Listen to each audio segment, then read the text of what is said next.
Bonjour à toi et bienvenue sur notre podcast The Victorious Woman. La femme victorieuse est un média en ligne en français, en anglais et en portugais brésilien pour les enfants de Dieu et en particulier les femmes de Dieu.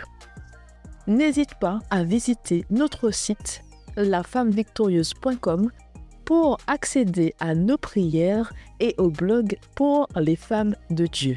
Allez, tout de suite, notre épisode du jour.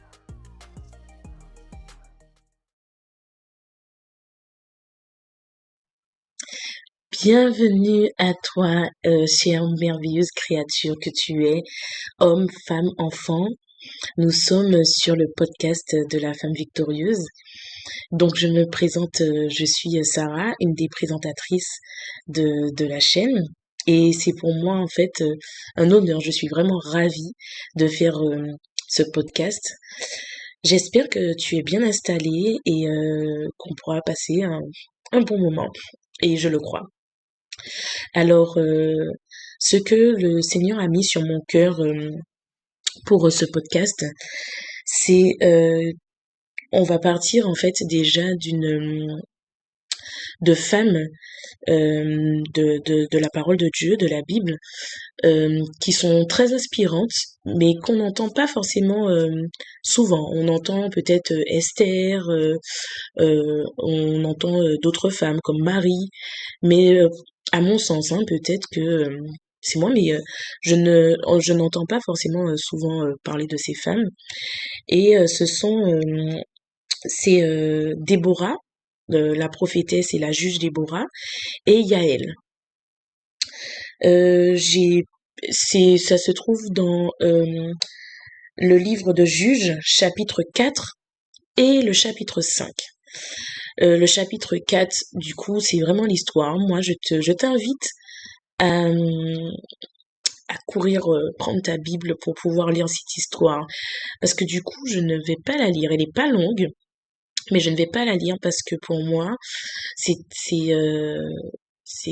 l'objectif, justement, c'est de pouvoir se plonger dans la parole pour pouvoir découvrir tous les trésors que, que, que Dieu a installés, en fait.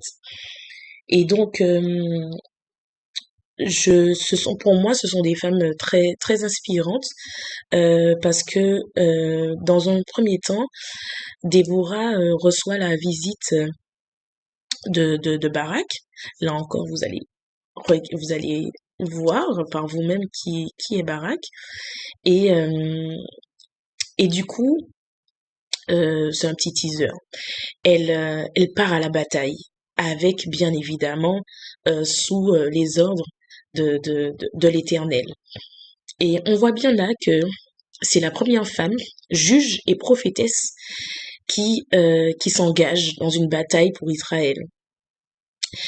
Et cette bataille a été sans précédent. Donc voilà, je vous laisse voir par la suite par vous-même.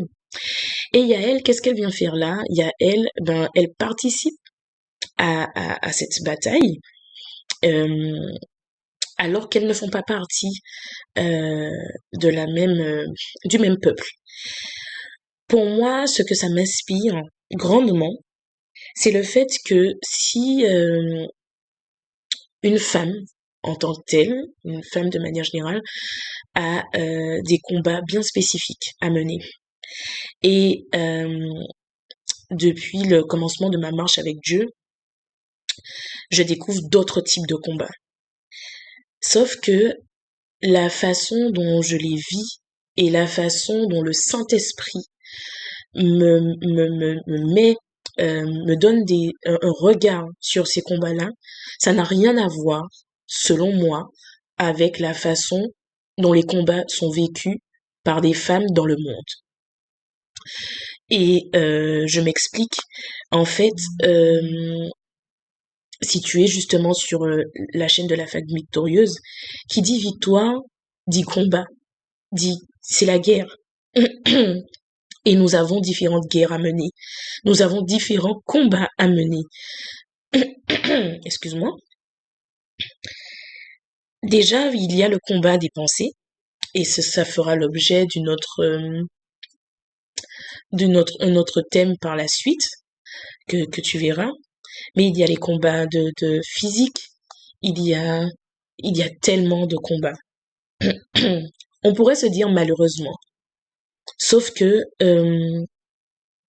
quand nous sommes éprouvés, malheureusement, beaucoup s'en prennent à Dieu, beaucoup se demandent pourquoi, est-ce que c'est normal, pourquoi moi, etc., etc. Si ce n'est pas déjà fait, euh, je voudrais t'apporter un autre regard sur ces combats qui sont amenés à te fortifier. Tu vas me dire oui, mais bon, la vie ne m'a pas fait de cadeau. Euh, Nous avons tous des parcours différents. Je peux comprendre et je peux l'entendre. Mais nous sommes censés être des témoignages et des moyens de bénédiction pour les autres.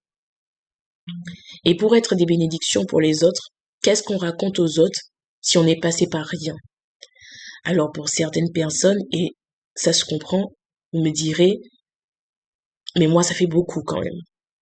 Parce que souvent, quand on regarde dans, à, à, à ce que l'on vit, on voit toujours que pour une petite personne, ça fait beaucoup. Sauf que si vous invitez le Saint-Esprit, vous voyez déjà que vous n'êtes pas seul. Donc, vous ne pouvez pas dire, oui, mais moi toute seule, c'est trop lourd à porter. Parce que vous savez que quand vous plongez dans vos regards dans la parole, Jésus vous dit de lui porter vos fardeaux. Donc, vous n'êtes plus seul. Une fois que vous êtes enfant de Dieu, et je dis bien qu'une fois que vous avez mis toute votre vie entre les mains de Dieu, c'est-à-dire que vous n'êtes plus dans le monde, ce n'est plus pareil, hein. On ne parle pas de juste mener une vie, voilà, on va à l'église, etc. Non, une fois qu'on est enfant de Dieu, on ne mène plus la même vie. Ce n'est plus pareil. On n'est plus seul. Donc déjà, dans un premier temps, je veux te dire que tu n'es pas seul. Et ensuite, tes combats ne sont pas menés seuls. Et pour certains combats d'ailleurs, ce n'est même pas toi qui les mènes. Parce que ton Dieu te dit que c'est lui qui mène le combat. Maintenant, pour pour diverses raisons et pour différents combats, parce qu'effectivement là on parle de combat de manière générale. Vous allez me dire que chaque combat est spécifique, oui. Mais vous avez le Dieu du Saint-Esprit qui connaît la vérité tout entière. Et c'est pas pareil. Ce n'est pas pareil. Vous êtes fortifiés. Pendant que, de quelle manière vous pouvez être fortifiés? Dieu nous a donné ce trésor qu'est la parole de Dieu pour nous donner différents outils pour mener ces combats et pour éviter que les autres qui sont dans le monde, une fois qu'ils viennent à Christ, ne se sentent pas désarmés, démunis et se disent ah si c'est ça cette vie avec Dieu, j'étais mieux dans le monde. Non, parce qu'on dit aux gens et c'est vrai, c'est pas parce qu'on a Dieu dans notre vie qu'il n'y a pas de combat. Mais ces combats ne sont pas vécus de la même façon. Pourquoi je parle de Déborah et de Yaël? Parce que lors de son cantique, elle honore Yaël. Et c'est pour ça que je viens te faire ce podcast aujourd'hui. C'est pour te dire, déjà dans un premier temps, tu n'es pas seul dans ton combat parce que le Saint-Esprit est là, mais tu n'es pas seul dans ton combat parce que le Saint-Esprit te guidera sur une personne ou plusieurs personnes ou dans une église, une assemblée, quel que soit, une fois que c'est guidé par le Saint-Esprit, il ne se trompe jamais, pour que tu puisses en parler.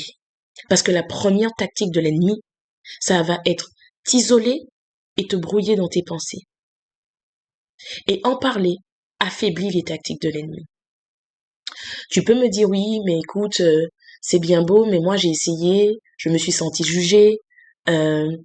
Dans l'assemblée, nous chrétiens, on n'est pas toujours agréables les uns les autres, etc., etc. Ce n'est pas faux, mais ça ne veut pas dire que tu dois t'arrêter là. Ça ne veut pas dire que tout est perdu. Et encore une fois, je reviens sur le fait que quand c'est le Saint-Esprit qui te guide, il ne se trompe jamais. Jamais. Et j'en suis la preuve vivante. Personnellement, je suis passée de quelqu'un qui aimait énormément les amis, être avec un tel, avoir un tel au téléphone, à quasiment personne. Je t'assure, personne. Je ne parlais à quasiment non personne. Et on pourrait se dire mais oh là là c'est bien triste tout ça. Mais en fait, ça m'a amené dans un premier temps à me dire la première personne à qui je veux me confier, je dois me confier, c'est Dieu. Parce qu'à un moment d'ailleurs, euh, juste avant que je ne fasse la rencontre de Christ, j'avais toutes les portes fermées autour de moi. C'était à l'aide qui restait sans réponse.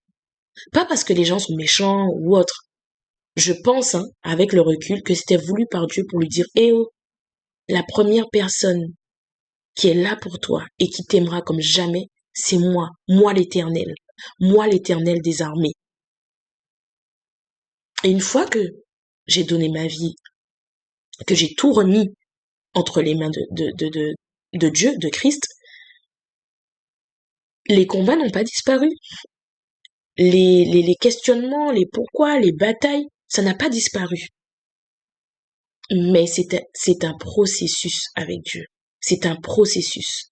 Et justement, si Dieu me permet d'avoir la grâce de te faire ce podcast, c'est justement en étant passé par euh, différentes épreuves qu'aujourd'hui, je peux dire, ok, une fois que Dieu engage la bataille et je sais que Christ vit en moi, ça va pas être simple, mais c'est la victoire.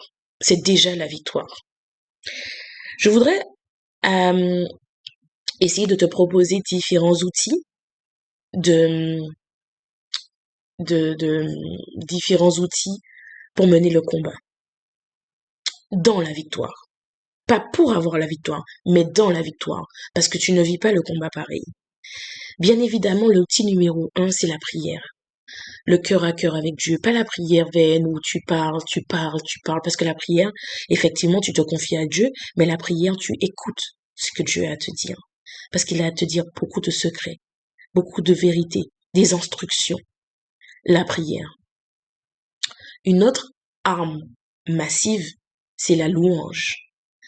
La louange est une arme puissante, une arme de délivrance puissante. J'ai pu l'expérimenter à des moments où je ne savais même pas quoi prier. Et j'aime louer Dieu. Et des moments où t'as même pas envie, ta bouche, elle est limite muselée. Et là, il y a une louange que le Saint-Esprit, que Dieu le Saint-Esprit te met à cœur. Tu le dis, mais sans conviction. Et petit à petit, tu sens qu'il y a quelque chose qui se passe. Parce que Dieu nous dit dans sa parole d'entrer dans ses parvis avec des louanges. Et si la louange n'arrive pas, l'adoration silencieuse, être dans la présence de Dieu de façon silencieuse. Et je dis bien concentré sur lui. Parce qu'on peut être de manière silencieuse, en mode comme le yoga, et puis nos pensées vont dans n'importe quel sens. C'est pour ça que j'ai dit que je vais parler des pensées, parce que c'est très très important. Non, être dans l'adoration et visualiser son créateur, c'est une adoration puissante, et c'est une arme puissante. Il y a également bien évidemment la parole, la confession, la déclaration de la parole de Dieu. Et il y a aussi la confession. La confession, c'est le fait, comme je vous ai dit tout à l'heure, de trouver quelqu'un de confiance, ou même si c'est vous-même devant votre miroir, et de pouvoir dire les choses à haute voix. Le Seigneur Saint-Esprit vous mettra forcément quelqu'un à cœur. De mon côté, j'ai pu faire l'expérience, j'ai dit que j'allais en parler dans la vidéo, mais je peux donner une partie ici. Avant, enfin, pendant d'ailleurs que j'intégrais le, le projet de la femme victorieuse, Jessie m'en a parlé et j'ai eu des confirmations. J'étais déjà pleine, remplie de joie, exaltée. Je me dis, mais tu es bon. C'était pas sans crainte et c'était pas sans frayeur, je préfère déjà vous le dire. Mais Dieu a planifié les sentiers quand on ne s'attend pas à nous et on se confie en lui. Je vous dis par la suite, m'est venue, mais je me sentais tellement oppressée. Je vous assure, oppressée. Et je me suis dit, mais qu'est-ce qui se passe? Qu'est-ce qui se passe? Ou je vous ai dit, je suis passée de quelqu'un qui parle, voilà, qui parle de sa vie à un tel, à quelqu'un qui parle à peine. Je raconte très peu ma vie. Et je me suis dit, mais qu'est-ce qui se passe? Je deviens folle. Et c'était dans dans l'idée de me dire, non, tu ne vas pas pouvoir intégrer ce projet. Tu arrêtes ça tout de suite. Et ça arrivait encore et encore. J'avais beau louer. C'est pour ça que je vous dis, je vous propose des différentes armes, mais les armes seront conduites par le Saint-Esprit selon la situation. Selon la situation. Et vous avez également une armure qui est dans la parole de Dieu. Donc il y a les armes, mais il y a également une armure. Je vous laisse chercher dans la parole de Dieu. Et vous savez quoi? C'est par la confession, en me confiant à Jessie, en échangeant avec elle, que j'ai senti une paix. Mais c'est le Saint-Esprit qui m'a conduit en me disant, tu lui envoies un message pour lui dire telle chose, telle chose, telle chose. Et une fois que ça s'est fait, j'avais tellement de crainte de passer pour une folle, de me sentir, je dis de me sentir jugée, pas parce que ça allait être le cas de son côté, mais parce qu'une fois que l'ennemi met des choses à l'intérieur de vous, vous n'arrivez plus à être rationnel. Et